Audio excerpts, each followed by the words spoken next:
Hey everybody, this is Sparklestorm and welcome back to the Seven Continents Zoo, where you can travel the world without leaving the country. Today we are heading down the Asia and Europe path, and we currently have two animals along this pathway. So we have the Japanese macaque and the red panda, and this third habitat is going to be a sort of bridging animal between Asia and Europe. It's still technically in the Asia section, but this animal lives in Europe, North Africa, parts of the Middle East, and Asia. So it's a great bridging animal between these two sections, the Greater Flamingo. And the Greater Flamingo can live in big flocks, so I'm going to try and put as many as I can into this space. So I'm just going to see how many I can fit in this space. And looks like about 15 would be perfect. So since the flamingo live in mudflats and shallow coastal lagoons, I want to create a very shallow pond that lines the path so that the guests can get a really great view of these animals as they tiptoe about in the water. And so first I need to delete the path so that I can work with the terrain up close. And I'm flattening the area with the flatten to foundation tool just to make sure that there are no breaks or dips in the shoreline when I add the water later on. And I can avoid getting that super annoying obstructed error. Another trick that I like to use is to set the paint to use selected and pick something drastically different like this soil so that it paints the whole area at the same time as I flatten it, and I can easily see where I have flattened the terrain and I know where the boundaries are to lower it. I get this on the first try, which is a rarity for me when working with water, so I'm very happy with that. And then I add the path back in as close to the water as I can. I want to have all glass across the front of this habitat, again, so the guests can have a clear view of the birds. And then the rest of the barrier is going to be chain link. It doesn't have to be very tall for the flamingo at all. So I think I put it in at 2 meters and then I go back and lower the whole thing maybe to 1 meter later on. In real life, flamingos can fly and they can travel large distances. So why don't they fly out when they're in open enclosures at zoos and wildlife centers? Well, one reason might be that in captivity, their flight feathers might be clipped so that they can't fly away, which apparently is a painless process, but many still believe that it is inhumane. Another reason is that they might just be too comfy. Flamingos are generally non-migratory birds, and although they can sometimes relocate due to changes in climate or water levels in their breeding grounds, perhaps they just stay in zoos because they have everything they need. They're also very social and are bonded to their colony members, so this would keep them from venturing off on their own as well. So you can see for the shelter, I've just grabbed the little viewing area cover from the Japanese macaque habitat and duplicated it across. And I really like the way that these timber pieces and stone walls look together, and I'm using them here to keep up the consistency with the first two habitats in this area. After the flamingo habitat, though, I plan to make a distinct division between the areas with an archway of some kind. So the buildings in the next section, I'm thinking, will be changing a bit moving forward. So while doing some research about flamingos, I learned something new. I think this is my favorite thing that I learned about flamingos. So flamingos are famous for their bright pink feathers, their stilt-like legs, and their long, lean S-shaped necks.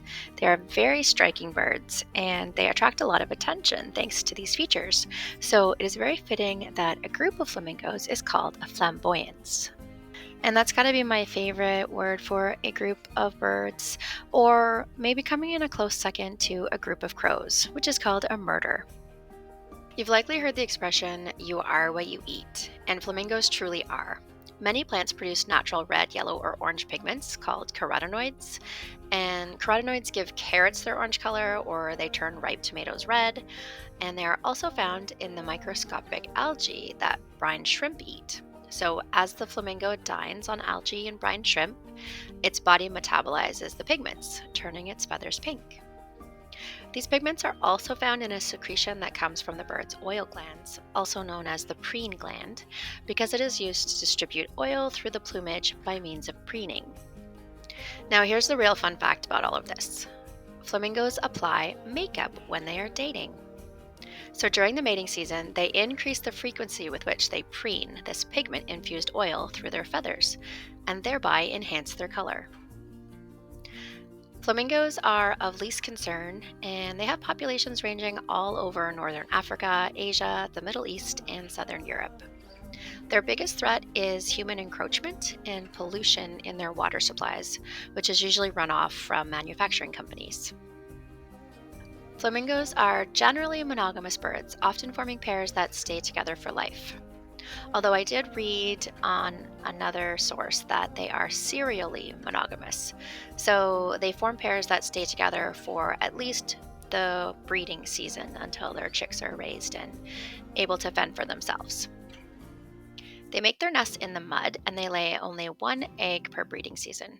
Both mom and dad can help to incubate the egg, and chicks hatch with white-gray, fluffy down feathers and a straight bill. Flamingo parents feed their babies milk, well, a sort of milk called crop milk that they make in a special part of their throat. And both parents can produce this milk so they can share the burden of feeding their chick until it's old enough to eat on its own. Now, here's another fun fact about flamingos that surprised me. Flamingos' knees don't actually bend backwards. In fact, they work just like human legs, except that they stand on tiptoe. What looks like the flamingo's knees are really its ankle joint, and their knees are located higher up on their legs, hidden by their feathers. So when they bend their knee, it's actually the ankle that we see hinging. At this point in the speed build, I've got the shelter set and most of the foliage set, and I just want to hide these staff buildings for the African watering hole, but I don't want to just fill in with more greenery. So I was trying to come up with something that would add a little bit of variation, a little bit of variety to the habitat. And so I decided to build this little rock shelf wall. And I really like the way that it turned out. And so I actually made it a little bit more of a focal point that you'll see in the tour at the end. And I added a feeding pool in front of this little rock wall. I really like the way that it turned out. And now it's finally time to get some flamingos into this habitat. And once I add the birds, I can check and see if all of their requirements are met. So right away I can see that they do not have enough grass. So I am going to add a bit more short grass to their habitat. And once that is sorted out, I check again, and I can also see that they have enough traversable space. Their hard shelter is sufficient, but they do not have enough coverage or enrichment items. So I'm going to go back in and add a bit more foliage and a few enrichment items. And then I'm going to leave you with some cinematic shots of our beautiful flamboyant flamingos. Yeah, and thanks so much for being here today, checking out my zoo, and bye for now.